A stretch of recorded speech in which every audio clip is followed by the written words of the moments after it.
a Odisseia entra para a lista dos melhores filmes do Nolan até agora. E eu sei que pode parecer cedo demais, só que vocês vão entender o porquê aqui nesse vídeo. Isso não significa que o filme seja uma obra sem defeitos e irretocável, mas é pra mim um dos filmes mais completos que o Nolan já fez. Para dar um contexto geral, eu costumo gostar dos filmes dele, só que na época de Oppenheimer eu não entrei muito no hype e não me agradou muito. Então, quando foi anunciada uma adaptação do maior clássico da literatura que a gente conhece, a minha primeira reação foi duvidar, questionar e ir com receio, porque não é qualquer história e também acaba sendo um peso grande encarar a adaptação de um poema clássico com diversos cantos e com toda a complexidade. Eu acredito que a maioria das pessoas estava comigo nesse mesmo sentimento, ainda mais quando o elenco foi anunciado e basicamente todo mundo aqui é famoso, indo de Travis Scott, Robert Pattinson, Zendaya, Anne Hathaway, Matt Damon, Tom Holland. Esses são só os que eu lembrei de nome, só que se eu for continuar, eu vou ficar pelo menos mais uns 2 minutos só citando cada um aqui. Então a somatória de um elenco grande com a adaptação de um clássico me gerou um certo medo, mas não tanto medo como que eu acho que as pessoas estão tendo por quem já conhece a história, quem já leu o livro antes. E eu acho importante dar esse contexto e trazer esse ponto porque eu conheço a história da Odisseia, a Guerra de Troia, as jornadas passando pelas sereias, Calypso, Circe, Ciclope e outras situações, mas eu nunca li o poema completo. Então já vale deixar como aviso e como ponto de partida que eu não tenho que questionar sobre tá diferente, tá mal adaptado, e até mesmo com personagens ou cantos faltando, já que eu sei que foi anunciado que alguns personagens que são importantes não vão estar no filme, e algumas partes da jornada do Odisseu também seriam deixadas de lado. Até porque, né, gente, se for realmente tentar adaptar tudo, aí é papo de 5 horas de filme. Talvez isso incomode um pouco quem conhece e tenha pego com um poema original. Mas pra quem já não tinha essa base, como eu, tô conhecendo aqui algo novo, um filme totalmente novo, assim como todo mundo teve a experiência com outros filmes nesse ano, como Obsessão e Dia D. Não tinha algo pra você ter de base antes. Então você vai esperando a experiência que o cinema vai te proporcionar, sem mais nem menos. E como eu não li o livro, eu não vou nem entrar tanto no ponto de se a Lupita seria a melhor escolha pra representar a Helena. Até porque isso não afeta o roteiro, não afeta a direção,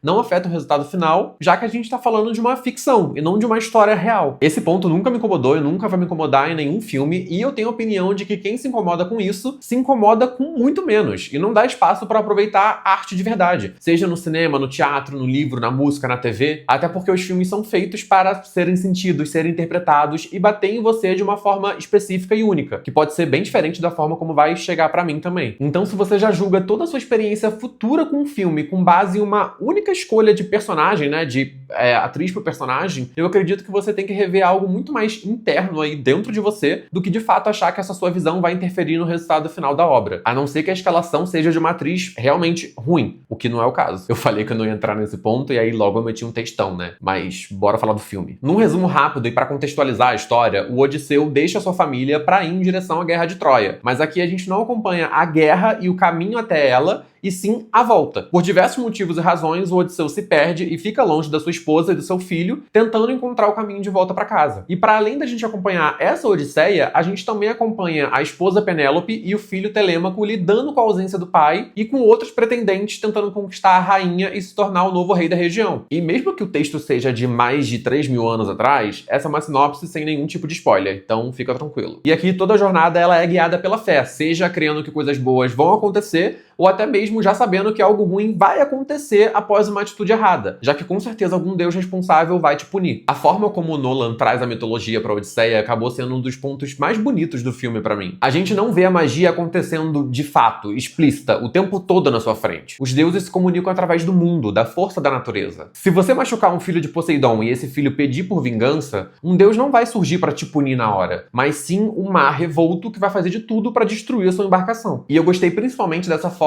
como os deuses são representados, porque, pelo que eu pesquisei, no livro eles estão ali presentes ativamente. Hermes faz com que Odisseu fique imune à magia da Circe, Atena disfarça Odisseu para ele voltar para casa, e vários outros fatos mais místicos acontecem pela influência direta dos deuses. Então aqui o Nolan preferiu deixar os deuses da mesma forma como a gente cultua a nossa fé hoje. Independente da religião que você vive, você mais crê de olhos fechados, sem tocar e sem visualizar, do que de fato ver um deus na sua frente simplesmente fazendo algo por você. Tirando a Athena, que no filme aparece pra Odisseu, só que mais como uma miragem, algo da mente dele, do que como uma personagem que todo mundo enxerga. E para além da mitologia, a jornada espiritual e mental do Odisseu foi outro ponto que me conquistou muito. Porque o filme é sobre aventura, é sobre os desafios e é sobre a volta dele. Mas também tem a sua grande porcentagem na parte mental, na parte do caráter dele e na parte do que foi preciso ser feito para ele se tornar o Odisseu, para ele vencer a Guerra de Troia, para ele voltar para casa e tomar certas atitudes, como enfrentar o Ciclope, não enterrar alguns corpos e mentir para quem confiava nele. A forma como o Odisseu enxerga e lida com a Guerra de Troia é bem similar à forma como Oppenheimer lida com a criação da bomba no último filme do Nolan. Os dois são geniais e criam um feito inédito, que é digno de glória, mas que também traz o peso da morte de milhões de famílias e inocentes. Eu achei muito foda o jeito como o Nolan trouxe aqui esse peso do herói, ainda mais no fim do filme, quando a gente consegue relacionar isso com a própria presença da Athena pra ele. Até porque existe uma história por trás de todo vencedor. O nome do Odisseu é forte, é de rei, é de conquistador, recebe músicas e contos que são espalhados pelo mundo, aumentando a sua imagem. Mas também tem toda a história que só ele sabe, que só os olhos dele puderam ver e a mente dele tá guardando até hoje. Até hoje, no caso, no filme, né? Depois dos fatos acontecerem. Ou até mesmo o que nem foi visto, mas que foi decidido dentro da mente dele. Dele seguir por um caminho ou por outro, dele prejudicar um ou prejudicar vários. Existe um peso que se carrega por ser quem ele é. E no fim, só ele vai ter que aprender a lidar com isso. Agora, pra continuar essa sensação épica da mitologia da jornada de Odisseu, todos os aspectos técnicos aqui, pra mim, são impecáveis. Dando destaque principalmente pra fotografia e pro som, que são pontos que eu queria muito ver uma crítica de alguém que não gostou, pra entender de fato o que desagradou, porque, cara, é um filme lindo e totalmente imersivo. As cenas no mar durante a jornada de Odisseu são no nível de você querer enquadrar cada take. E eu falo sem exagero mesmo, porque me deu vontade até de rever o filme justamente por esse fato, pra poder apreciar com mais detalhes cada ponto que eu possa ter deixado passar. E por ter 3 horas de duração, esse filme tinha tudo pra ser meio cansativo, já que realmente é um tempo bem longo e talvez pudesse soar como algo que tem seus momentos de ação, mas que na parte dos diálogos, nas partes dos respiros ali, acaba cansando e perdendo o ritmo. E aqui eu confesso que eu achei muito pelo contrário, já que facilmente o último ato poderia ter uns 20 minutos a mais pra desenvolver melhor a resolução final. Se eu entrar em muitos detalhes, eu vou chegar com spoiler, mas pra resumir, vamos dizer que toda a jornada de Odisseu é bem detalhada e tem o seu tempo sem pressa de correr com as situações. Só que chegando no arco final, onde as relações precisam se resolver, eu sinto que alguns momentos ali foram cortados pra que o filme não tivesse mais do que 3 horas, já que com certeza o material bruto do Nolan deve ter muito mais coisa captada. Algumas resoluções, como a dele com a esposa, são mostradas em cenas curtas, e tudo acontece em menos de 2 ou 3 minutos, sendo que é pra ser o ápice do filme. Tudo, querendo ou não, é feito pra esse momento. Um outro exemplo é a viagem de Odisseu e Telêmaco pra uma cidade vizinha, né, uma ilha vizinha, que basicamente é a única viagem do filme feita em um corte, sem mostrar como Odisseu conseguiu sair da ilha e viajar pra outra, sendo que naquele momento ele era apenas um mendigo. Isso não diminuiu a experiência do filme pra mim, não torna ele ruim,